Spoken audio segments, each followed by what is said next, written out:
Elisa Lam was the daughter of Chinese immigrants David and Ina Lam, and she was born on the 3rd of April 1991 in Vancouver, Canada, where she lived all of her life.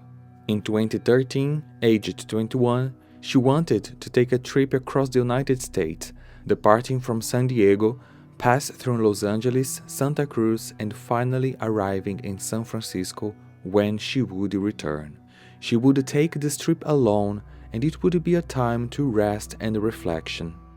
It is worth noting that the young woman suffered from bipolar disorder, but even though she was fully medicated and had not had any manifestation of the disorder for a long time, her parents were still afraid to let her go. Elisa promised that she would talk with them all of the time, in particular updating her blog with pictures and texts from her trip. Her parents ended up letting her go. Elisa arrived in San Diego on the 22nd of January and stayed there until the 26th, when she went to Los Angeles, the second city on the itinerary. There is no exact information about where she stayed between the 26th and 27th, as the next record found was her check-in at the Cecil Hotel, which took place on the 28th of January. The hotel was opened in 1927, classified as 3 stars, is well known for being inexpensive and having the option of both single rooms and shared rooms for travelers. The turnover of the people in these shared rooms is quite high. Sometimes travelers spend just one night and continue the journey. However, others spend more time in the city and stay longer. During the days of Elisa's stay, some of the travelers who had spent a few days in the same room as hers went to the hotel reception complaining that she was acting strangely with her roommates. The details of this behavior were never detailed anywhere, and the hotel's lawyer limited himself to saying the words "strange behavior." The hotel ended up talking to Elisa and gave her a single room to finish her stay, which would last until the 31st of January. Elisa continually updated her blog posts and kept her commitment to call her parents every day. However, on her last day, the 31st, she didn't call, which made them very worried. On the 1st of February, Ina, her mother, called the hotel wondering if they could reach her daughter. The receptionist saw in the hotel's system that Elisa should have checked out, a thing that she didn't do or hadn't asked for an extended stay either. The staff tried to transfer the call to the room, but it was returning to reception every time. The staff decided to send someone to the room and requested Ina to call back in a few minutes, but she didn't think twice and called the police immediately. Upon arrival at the hotel, the police were informed by the receptionist that Elisa's room was locked. They managed to get in to check her, but unfortunately, she wasn't there. However, her wallet with the documents and passport were all there.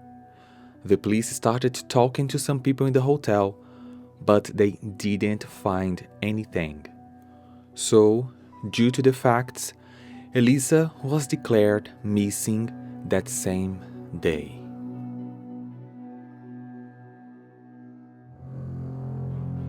In the days that followed, she didn't show up and the police searched the hotel. Not all rooms were checked. They did as much as possible, as they could only do a full sweep if there was evidence of a crime. On the 6th, the police began distributing both printed and online leaflets. From that moment on, the case became of public interest. On the 15th, the police released some images from the elevator of the hotel where Elisa was last seen. They had these tapes since the first day she had disappeared, but after 2 weeks without finding her, they released them, maybe trying to get some help from people. The images are weird, and here within begins the strangest part of this case. In them, it's possible to see Elisa normally entering the elevator and pressing practically all of the buttons of the panel. She waits for the door to close, which it doesn't. She steps out and looks quickly both ways and returns, standing in the corner of the elevator as if hiding. Once again, she looks outside until she leaves, walks to the side, returns, and leaves again. The strangest thing here is that for all of this time, the elevator door does not close. Elisa stays out again for a while until she returns and presses all of the buttons again. Once again, she leaves and starts moving her hands as if she's talking to someone until after a few seconds, she goes away. The door remains open for some time until it closes and goes to the floors selected by Elisa. Over the following days, the hotel reception began to receive some calls from guests saying that the water was tasting really weird. This happened several times, so the hotel sent a maintenance team to check the water tanks. And there, inside of one of them, they found Elisa's body. She was naked, but her clothes, the same ones seen by the elevator camera, were in the water with her. Investigations began. Everyone who saw Elisa during her trip reported that she had always been alone. One of the last people to see her was the owner of the shop next to the hotel. She said Elisa bought books and music records for her family, who seemed to have plans to return home to give some gifts when got there. The police tried to make the route from the place where she was last seen to the place where she had been found. It was identified that there were two ways to get there. One would be through a door with direct access to the terrace, but which for security reasons was always locked, and open it without the security code would sound an alarm. The other way would be through the fire escape, in which she should go through a window. From the security camera footage, Elisa seemed to be going through a mental breakdown, and no one was seen with her upon filming. Taking into account her apparent state of disarray, it would be very difficult for her to take the external route to reach the terrace. In addition to discovering this path on her own, when she got there, she would have had to climb a ladder of about 3 meters, opened a 10-kilogram lid, and, upon entering, closed the lid. Fingernail material was collected to verify if there was any kind of defense reaction, possibly indicating plausible physical abuse. The autopsy confirmed that Elisa had no signs of physical aggression.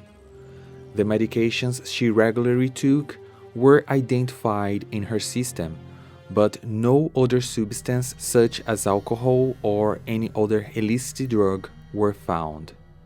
The final report says that the cause of death was accidental drowning. Elisa's parents, David and Ina Lam, have filed a lawsuit against the hotel, holding them responsible for the negligence that caused their daughter's death. The family's lawyer stated that the hotel should have been responsible for identifying danger points in the building. The hotel's lawyer argued that they had no reason to believe that anyone would be able to get into one of the water tanks. In addition, the direct access had a door with a password, and the external fire stairs were part of the construction's requirements. Finally, the judge in charge ruled that Elisa Lam's death was unforeseen, as it happened in an area that guests were not allowed to access. Therefore, the suit was dismissed. During studies of the case, it's common to come across several theories that include ghosts who frequent the Cecil Hotel or even another mysterious, well-executed crime. Even if these possibilities present some arguments that connect, the evidence revolves around the most logical option: Elisa accidentally drowned. But if it was all an accident, what made her act this way? Using the toxicological tests, the conclusion that makes the most sense is that she was suffering from a manic episode and her movements were nothing more than a psychomotor agitation caused by mania. She could have taken incorrect doses of medication, leading her to a state of psychosis. Perhaps the feeling that the video gives us that she was being persecuted is because she believed that, in fact, she was. The fatality that led to the death of Elisa Lam is just a sad example of the complexity and the problems of mental health, and why it should be studied more and disseminated thoroughly. Mental disorders are still neglected by society, which observes them with complete ignorance of what they really are. While the investigation has its flaws, the evidence that has been released points to an unfortunate causality. The mystery surrounding Elisa Lam's death remains unexplained up until this day.